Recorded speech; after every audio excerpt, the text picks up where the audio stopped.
we can bring to our Savior is a gift of a renewed life. To walk onto the new way of life. All the old ways of life have to be given up and have to be rejected and have to be discarded from our life. We have to exhibit a changed life. You see, Bartimaeus, the blind man called Bartimaeus, when he met Jesus, his life was changed, isn't it? Bartimaeus, when he was a blind man, Bible says he was a beggar, isn't it? He was a beggar. He was begging by the roadside of Jericho, you see. And he had a cloth, you see. As a beggar, he would spread the cloth on which people can throw coins, you see. He was begging for alms, people can throw the coins. But Bible clearly says when he heard that Jesus was calling him, Jesus said, bring him to me. And so people went and told him that he's calling you. Bible clearly writes, he threw away his cloth. He threw away his cloth. He knew that now when Jesus is calling me, my life is not going to remain the same. And that was true. Because when he went to Jesus, Jesus touched his eyes and he made him to see. His eyesight was healed. He can see. And he went away from that place, following after Jesus and testifying to people. Once I was blind, but now I see. Once I was blind, but now I see. Walking on to a new way of life. So the gift that we can bring to our Savior is a gift of a renewed life. When you read Mark chapter 5, in Mark chapter 5 there was a man who was possessed by the legion of demons, isn't it? He had so many demons in him. A legion means almost 6,000. So he had so many demons in him. A legion of demons, more than 6,000 in him. But when he met Jesus, you see, he was delivered. He experienced deliverance. He was healed of his demon possession. And then Bible writes, he went into the new way of life. Bible says he went into the Decapolis. Decapolis means 10 towns. He went proclaiming to 10 cities that Jesus had delivered him. From all the bondages of Satan, Jesus had delivered him. He was now a free man. And he was not under the bondage of Satan. He was walking into the new way of life. So second time when Jesus went to that same place, Bible testifies that thousands upon thousands came out to see Jesus. Why? Because Bible writes, because of the testimony of that one man, that he was delivered of the demon possession of the legion. He was delivered. He walked onto the new way of life. And that's why Bible says in 2 Corinthians chapter 5 verse 17. 2 Corinthians chapter 5 17. Therefore if any man be in Christ, he is a new creature. If you are in Christ, you are a new creature. All things are passed away. Behold, all things are become new. All things are gone. Everything has become new. If any man is in Christ, he is a new creature. Praise the Lord. Secondly, it is a gift of service. Second gift that we can bring to the Savior is a gift of service. We read in Luke chapter 1 verse 3. In Luke chapter 1, Gabriel came and said to Mary that by the miracle of the Holy Spirit, is that verse right? I don't know. Luke chapter 1 verse 3. When Mary says, I am the Lord's servant, may it be unto me as you have said. No. Maybe it might be in Luke 1:33 otherwise. Anyway. But the angel Gabriel came to Mary And said, by the miracle of the Holy Spirit, she will give birth to the Savior child. See? And when she heard this announcement, Mary responded by saying, I am the Lord's servant. May it be unto me as you have said. May it be unto me as you have said. I am the Lord's servant. She made no objections. She made no excuses. She made herself available to bring the Savior child into the world. And so, my dear friends, if you make yourself available, then you can offer a gift of service to the Lord. If you don't make yourself available, then you cannot bring the gift of service to our Savior. We read in 1 Samuel chapter 3 verse 10. 1 Samuel chapter 3 and verse 10. God calls, Samuel, Samuel. And the boy responded, speak, for your servant is listening. Speak, O Lord, for your servant is listening. He made available himself to listen to the voice of God and to do according to what instructions that the Lord may give to him. He made himself available. And that's why Samuel was used as a prophet and as a priest in the days of Israel. We read in Isaiah chapter 6 verse 8. Isaiah chapter 6 verse 8. Isaiah says, then I heard the voice of the Lord, saying, whom shall I send? And who will go for us? He heard the voice of God, crying out, whom shall I send? And who will go for us? And Isaiah responded, and I said, here am I, send me. Here am I, send me. You see, if you make yourself available, then you provide a gift of service to the Savior. Availability is more important actually. Those people who cannot make themselves available, God can never use them actually.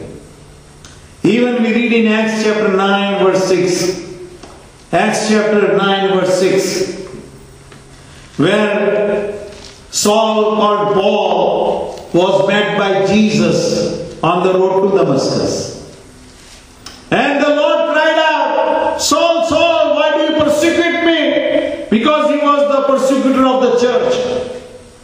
And Saul fell down onto the ground on the way to Damascus. His life was transformed by this visitation from the Lord. And then the Lord says to him, Lord said to Paul, now get up and go into the city, and you will be told what you must do. You will be told what you must do. And Paul made himself available to do what the Lord had said, that he will become an apostle to bring his gospel to the Gentiles. He will be a missionary to the Gentiles. And Paul took how many missionary journeys he did? Three missionary journeys, isn't it? In the book of Acts. And he went from city to city proclaiming the gospel and planting the churches. God used him mightily. Why? Because he made himself to this call of God. Now go into the city and you will be told what you must do. And so Paul was able to bring the gift of service to our Savior. And God does expect that we bring gifts like this to our Savior. The third gift is the gift of worship. In Matthew chapter 2 verse 11, our key verse says, the wise men fell down and worshipped him. The wise men fell down and worshipped him. You see, these guys were not ordinary guys, these wise men. They were rich guys, they were wealthy fellows. They were intelligent also, learned scholars. And they were doing all kinds of research. And as they were doing all the research and even studying all the things of stars and planets, they came to know that there was a star that was traveling. So Bible says they followed the traveling star. And the star came and stood on the town of Bethlehem. And that's how they reached that place. And through all their learning and through their study, and when they saw Jesus in the manger, they realized it right away that this child is no ordinary child, but he is a God child. He is Emmanuel. God is with us. So even people of such standard and status, Bible says they fell down. They humbled themselves, you see. They fell down and worshipped Him.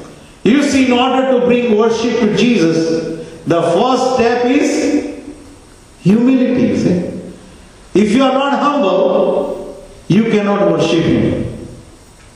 Without humbleness or humble attitude, you cannot bring worship to Him. Why? Because He repeatedly says in the Bible, God says, I hate those who are pride, but I give grace to the humble or to the meek. The Lord desires the meek and the humble, but He abhors those who are proud in their hearts. And so, my dear friends, the first step to the worship is becoming humble. Many people are not able to worship God is just because they cannot become humble, you see. And so we need to be humble. They fell down and worshipped Him in spite of their richness, in spite of their wealth, in spite of their intelligence, in spite of their great learning and wisdom and all their research. They put those things aside, you see. Bible says they forgot everything about themselves. They just focused on Jesus, the child in the manger. And they fell down and worshipped Him. And then Luke chapter 2 verse 20 says, Luke chapter 2 verse 20, that shepherds, when angels proclaimed to them that a Savior child was born in the city of David, Bible clearly writes these shepherds, they left their flocks at night.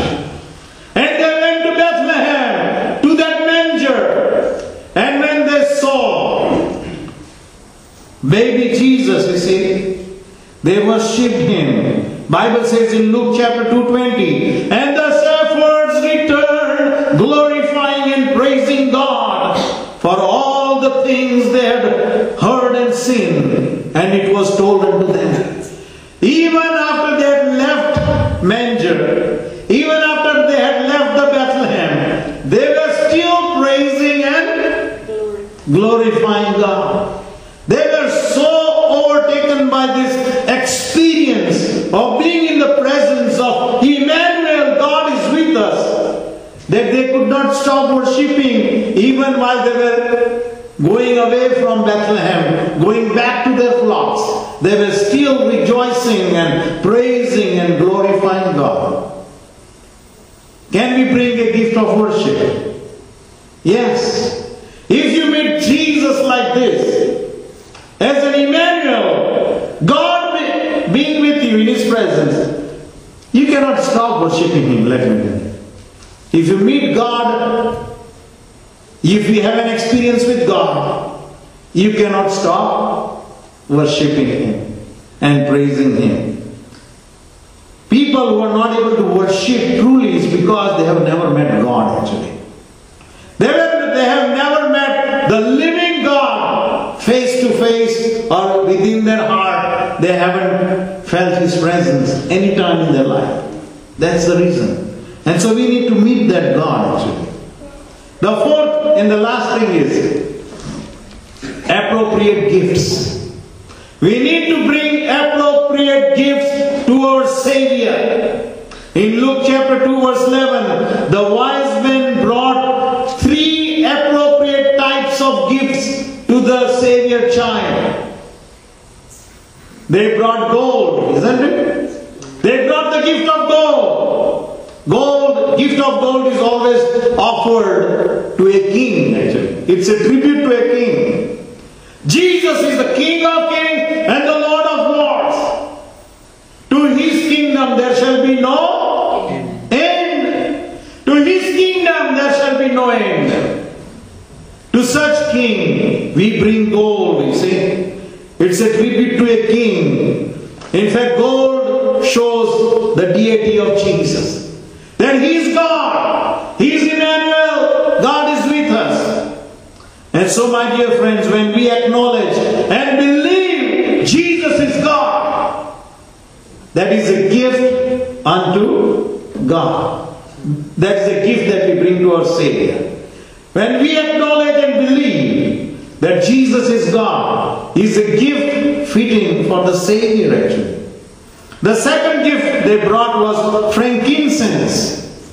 Frankincense symbolizes the purity of life and the sweet smelling savor, the sweet smelling fragrance, the purity of life.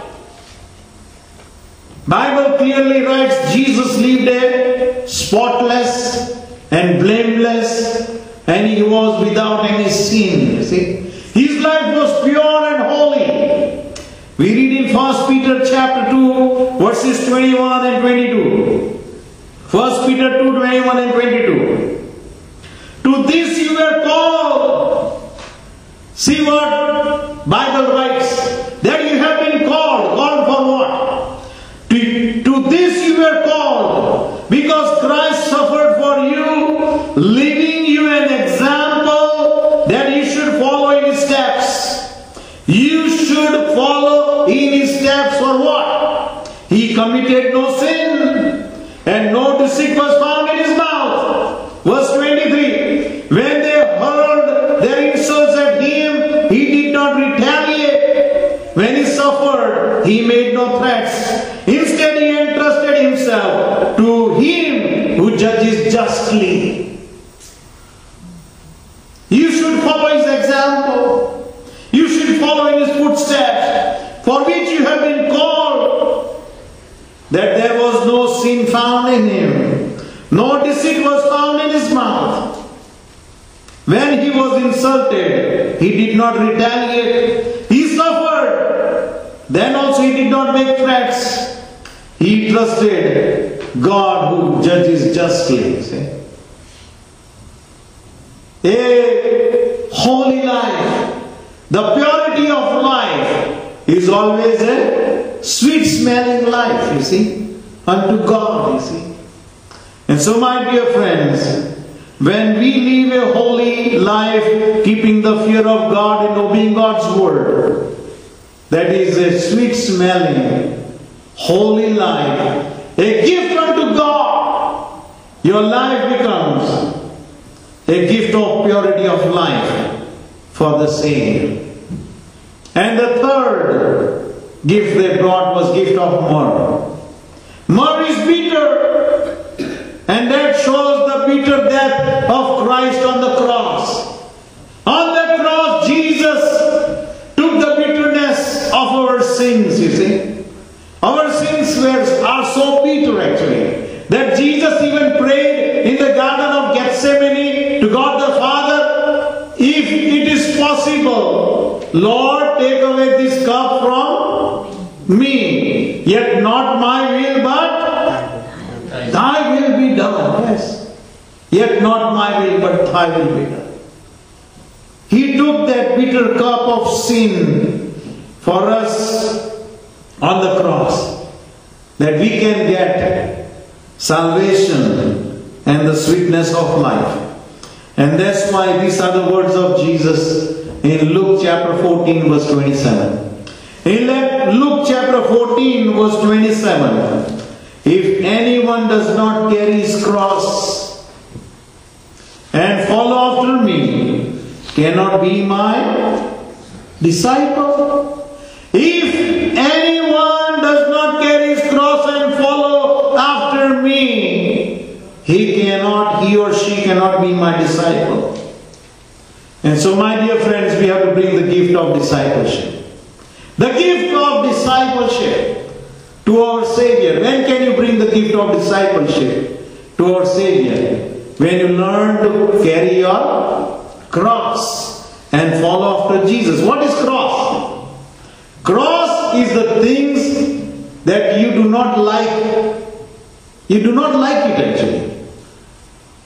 But still, even though you don't like it, still you do it for the kingdom of God, you see. That is cross.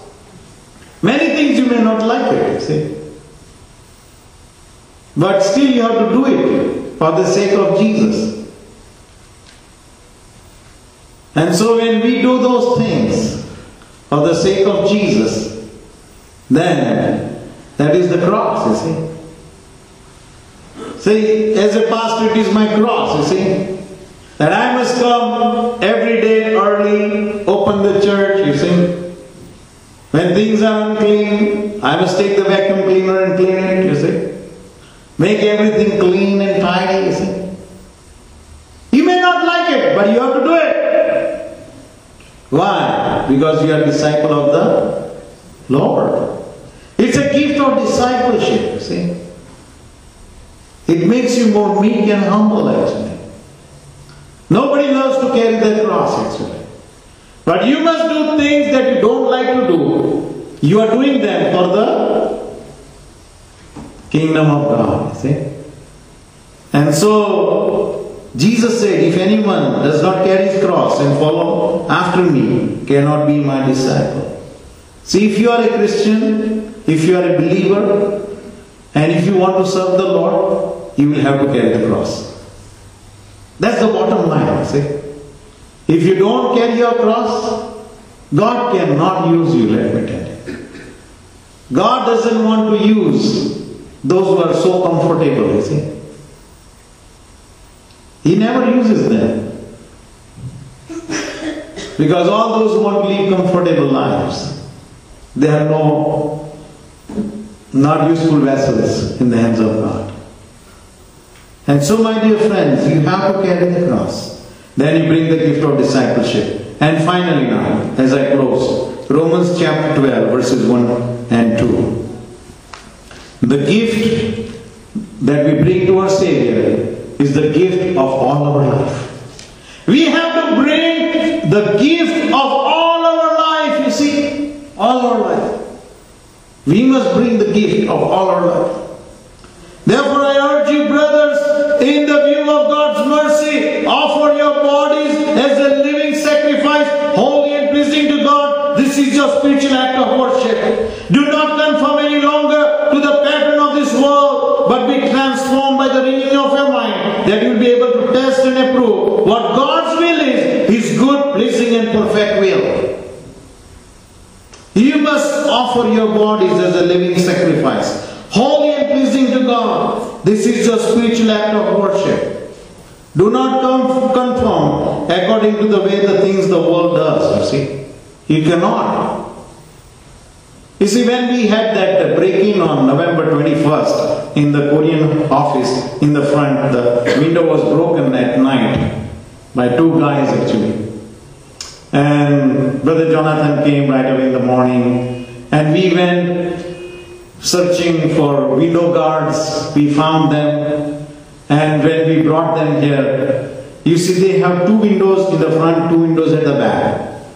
And we have to take care of that work for their security right away that very day, you see. We cannot leave them vulnerable. We had called one man to help us to fit those windows, you see. He worked on one window guard and then he says at 2 o'clock my time is up. I'm going home. Even he had not fitted one window. And so he says, I'm just going away, you see. I said, I cannot leave that thing like that, you see, for the night. And so myself and Joseph, we worked on all of the 4 windows till 6 o'clock when it became dark, and we fitted all the 4 window guards. That is commitment. You do overly and carry your cross, you see. then only God can use, you see. I urge you, brothers, in view of God's mercy, offer your bodies as a living sacrifice. If you want to serve God, there is a sacrifice involved. No pain, no gain. You see, you have to put yourself 200%, not just 100%, 200% into the kingdom of God. Then only the kingdom of God goes ahead. That's why the Bible says that the kingdom of God is taken away by those who forcefully take it, you see. Those who forcefully take up the kingdom of God, only they can take it. Otherwise, if you are just so comfortable, you can never take the kingdom of God. Because the kingdom of God suffers violence from the devil and the forces of darkness. That suffereth violence. These are the words of Jesus. If you are going to fight the battles for Jesus and be a useful vessel in His hands, then you have to take it by force. That is, you have to put your 200% commitment into that. Then God can use you mightily. These are the gifts that God requires that are fitting for a Savior. Shall we pray?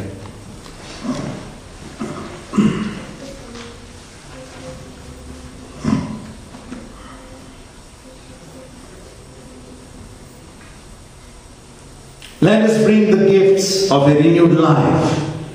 No more walking into the old ways of life. Gift of service, you have to be available.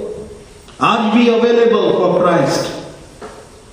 Gift of worship requires humility. Are we humble to worship Him? Gift of carrying the cross. Gift of sacrifice. Gift of giving all of our life for Him.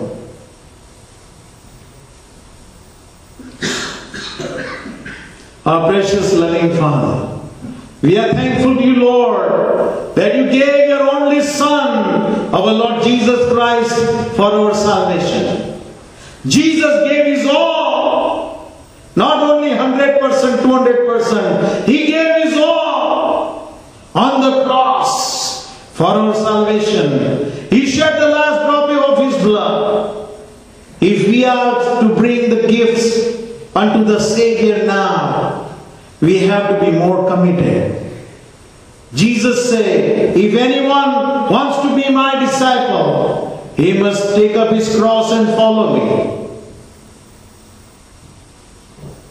Teach us, O Lord, to carry our cross and to do things that we may not like to do, but we are doing it for the kingdom of God and for the building and extension of His kingdom.